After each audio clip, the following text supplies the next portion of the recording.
এক নজরে বাংলা সেরা কয়েকটি খবরে নজর রাখবো। Aadhaar card, voter card, ration card মান্যতা নেই। সুপ্রিম কোর্টের এই সিদ্ধান্তকে অমান্য করে সংসদের তর্ক বিতর্ক। নির্বাচন কমিশনের বিহারের ভোটার তালিকা সংশোধনীর ক্ষেত্রে লক্ষ লক্ষ ভোটার বাদ, এ নিয়ে ইন্ডিয়া জোটের পক্ষ থেকে সংসদের বাইরে বিক্ষোভ প্রদর্শন কমিশনের বিরুদ্ধে।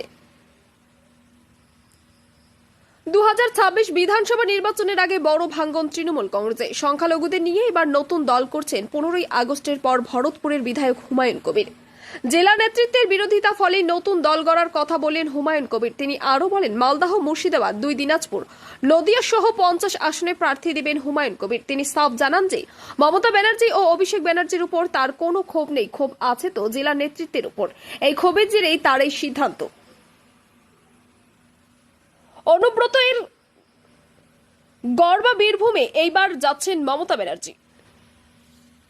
তবে এই কথা জেলা তৃণমূল কংগ্রেসের অনুব্রতের বিরোধী কাজল শেখের অনুগামীদের পক্ষ থেকে জানা গেছে। বীরভূমের জেলা পরিষদের সভাধিপতি কাজল শেখ বললেন যে ইমাম বাজারের ব্রিজ সহ একাধিক প্রকল্পের শুভ সূচনা করবেন বলেন মমতা। বীরভূমে আগমন। 2026কে নজর রেখে রাজ্য সরকারের নতুন প্রকল্প আমাদের পাড়া আমাদের সমাধান। এই প্রকল্প অনুযায়ী প্রত্যেক বুথে 10 লক্ষ টাকা করে বিনিয়োগ করবেন বলে রাজ্য সরকার জানিয়েছে। আবার বিজেপিতে ভাঙ্গন। পশ্চিম মেদিনীপুর জেলার দুর্গাপুর ফরিদপুর ব্লকের গোগলা অঞ্চলে বিজেপির যুব মোর্চার আইটি সেলের দায়িত্বে থাকা কৌশিক চ্যাটার্জি ও তার অনুগামীরা সহ আরো 20টি পরিবার তৃণমূল কংগ্রেসের পতাকা ধরলেন। 21শে জুলাই থেকে বাড়ি ফিরে কি বললেন উত্তর দিনাজপুর জেলা পরিষদের সহকারী সভাধিপতি গোলাম রসুল মনি, আমরা এক নজরে শুনে নেব। इसलिए मैं आप लोगों का शुक्रिया अदा करता हूँ। देखिए, इस बार का जो 21 जुलाई हुआ, हम लोग जो शहीदों के याद में गए हम लोग धर्मतला, इस बार का जैसा आदमी हमारा लाइफ में हम नहीं देखे। मतलब जहाँ भी देखे आदमी आदमी, हम लोग बताइए पहले कि हम लोग सियालदह से धर्मतला हम लोग को पैदल जाना पड़ा। रेलवे लकड़ी का ऐसा नहीं हुआ ना, कभी ऐसा नहीं हुआ था, ना गाड़ी ना घोड़ा कुछ मिला नहीं। लास्ट में हम लोग को पैदल सियालदह से धर्मतला मैदान में जाना पड़ा, जहाँ पर हम लोग का मीटिंग हो रहा था। वहाँ पर हम लोग देखिए, हमारे महिला ब्लॉक प्रेसिडेंट, महिला सब हमारा वाइस प्रेसिडेंट, अंचल प्रेसिडेंट, उन लोग भी पैदल चले। हम लोग के साथ कुछ उम्रदराज आदमी थे, उन लोग भी पैदल चले, जोश में खाली पता ही नहीं चला इतना आदमी के बीच में जो गए हम लोग। काफी तादाद में आदमी थे हम लोग रेले में। हम लोग सबसे मिल करके चले गए धर्मतला पैदल। वो तपती हुई धूप, काफी गर्मी, यहाँ तक कि कुर्ता पायजामा सब भीग करके पूरा एकदम पानी निकल रहा था। लेकिन शहीदों के याद के लिए, जो हमारे 13 भाई शहीद हो गए थे 1993 में, उन्हीं लोगों के याद में हम लोग इतना जोश आ गया कि हम लोग पैदल चले गए।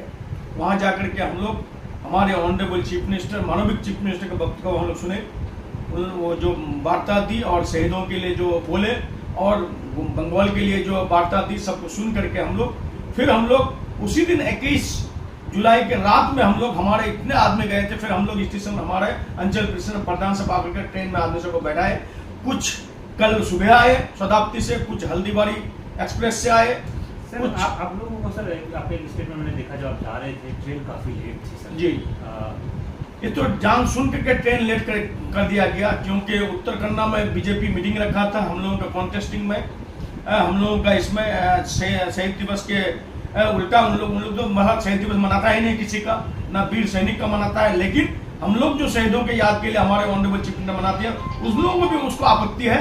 फिर उन लोग उत्तर कन्नड़ा में ऐसा लग रहा है कि उसको आप लोगों के कार्यक्रम को विफल करने के लिए, वही विफल करने के लिए, लेकिन उसका कार्यक्रम खुद विफल हो गया। उसके कार्यक्रम में आदमी है नहीं, कुछ आदमी को झंडा लगा करके रोड में दौड़ा दिया। जैसे मीटिंग में आदमी ने, जब वो अपोजिशन लीडर शुभेंदु अधिकारी जब भाषण दे रहा था, आदमी भाग रहा था। आदमी को बैठाने के लिए वॉलंटियर बोलता है, भाषण सुनेंगे इनका, ये तो खाली हिंदू मुसलमान करने के लिए आया है। आदमी वापस चला गया मीटिंग से।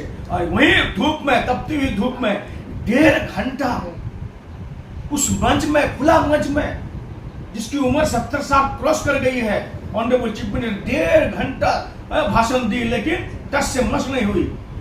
तो ये तो अल्लाह का मेहरबानी है, भगवान का कृपा है उनके ऊपर कि वो 70 साल की उम्र में उस गर्मी धूप में नौजवान आदमी सब भीग करके ये हो गया, किसी का सर चकराने लगा है, कोई माथा में पानी डाल रहा है, लेकिन हमारे ऑनरेबल चीफ मिनिस्टर टस से मस नहीं हुए। 1.5 घंटा भाषण दिए, लेकिन टस से मस नहीं हुई। क्या संदेश दिया और क्या निर्देश मिला वहां से?